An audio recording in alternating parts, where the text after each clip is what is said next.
Hello friends, welcome to Ganesh குட்டி channel. நம்ம இன்றைக்கி ஒரு சூப்பரான இன்ட்ரெஸ்டிங்கான வீடியோ தாங்க பார்க்க போகிறோம். செட்டிநாடு ஸ்டைலில் வாழைப்பூ குழம்பு எப்படி வைக்கிறது தாங்க பார்க்க போகிறோம். அவ்வளோ அட்டகாசமாக இருக்குங்க. வாங்க எப்படி செய்கிறதுன்னு பார்க்கலாம். அதுக்கு முன்னாடி நம்ம சேனலை இப்போ தான் ஃபஸ்ட் டைம் பார்க்குறீங்கன்னா சப்ஸ்கிரைப் பண்ணிவிட்டு அப்படியே பக்கத்தில் இருக்க பெல் ஐக்கனையும் கிளிக் பண்ணிவிட்டு பாருங்கள். அப்போ தான் நான் போடுற வீடியோஸ் உங்களுக்கு டெய்லியும் நோட்டிஃபிகேஷனில் வரும். வாழைப்பூவை இதே போல் கட் பண்ணி தண்ணியில் சேர்த்துக்கிறேன். வாழைப்பூ ரொம்பவே ஃப்ரெஷ்ஷாக கிடச்சிச்சிங்க நமக்கு.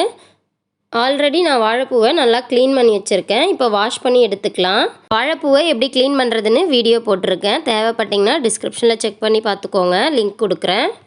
அடுப்பில் ஒரு மண்சட்டி வச்சுக்கிட்டேன். 1 ஸ்பூன் எண்ணெய் சேர்த்துக்கிட்டேன். எண்ணெய் நல்லா சூடானதும் வெந்தயம் 1/2 ஸ்பூன், மிளகு 1/2 ஸ்பூன், ஜீரகம் 1/2 ஸ்பூன், கூடவே சோம்பு 1/2 ஸ்பூன், தனியா 2லேருந்து 3 ஸ்பூன் சேர்த்துக்கலாம்.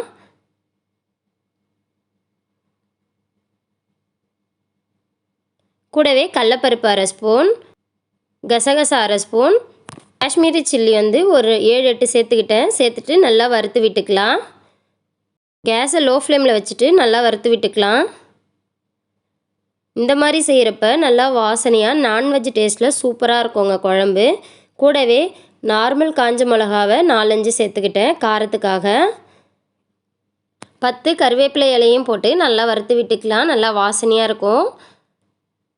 சின்ன துண்டு தேங்காய் எடுத்து நல்லா கட் பண்ணி சேர்த்துக்கிட்டேன். 1 நிமிஷம் போல் நல்லா மிக்ஸ் பண்ணி விட்டுக்கலாம்.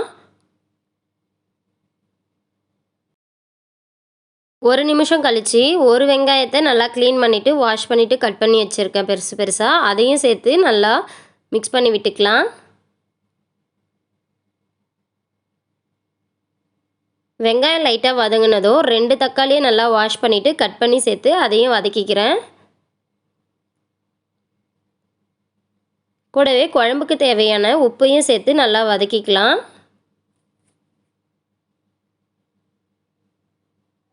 நீங்கள் உங்களுக்கு தேவையான அளவு உப்பு சேர்த்துக்கோங்க. நான் 2 ஸ்பூன் அளவு உப்பு சேர்த்துக்கிட்டேன். இந்த மாதிரி மசாலாவை வதக்கிட்டு செய்கிறப்ப குழம்பு அவ்வளோ டேஸ்ட்டாக நல்லா மணமாக இருக்கும். அதுவும் நம்ம மண்சட்டியில் செய்கிறப்ப இன்னமும் நல்லா டேஸ்ட்டாக இருக்குங்க. கண்டிப்பாக ட்ரை பண்ணி பாருங்கள். மசாலானா நல்லா வதங்கிடுச்சு. இப்போ ஒரு பிளேட்டுக்கு மாற்றிட்டு நல்லா ஆற வச்சுக்கிறேன்.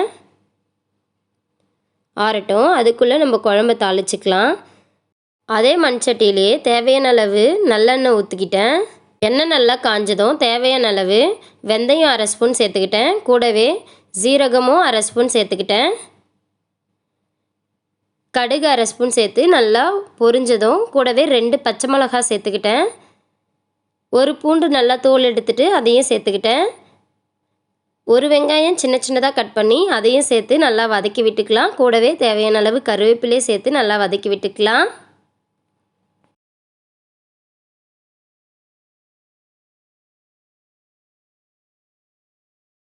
அவ்வளோதாங்க, நல்லாவே வெங்காயம் வதங்கி வந்துருச்சு.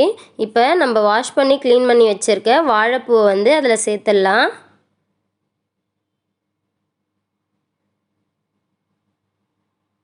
சேர்த்துட்டு நல்லா வதக்கி விட்டுக்கலாம். வாழைப்பூ வதக்கிறப்பவே நல்லா கலர் சேஞ்ச் ஆகும். அந்த டைமில் நம்ம ஆற வச்சுருக்க மசாலாவை நல்லா அரைச்சி எடுத்துகிட்டு வந்திருக்கேன். அதை நம்ம இதில் சேர்த்துடலாம். மசாலாவை சேர்த்துட்டு நல்லா மிக்ஸ் பண்ணி விட்டுக்கலாம். தேவையான அளவு தண்ணியும் சேர்த்துக்கலாம்.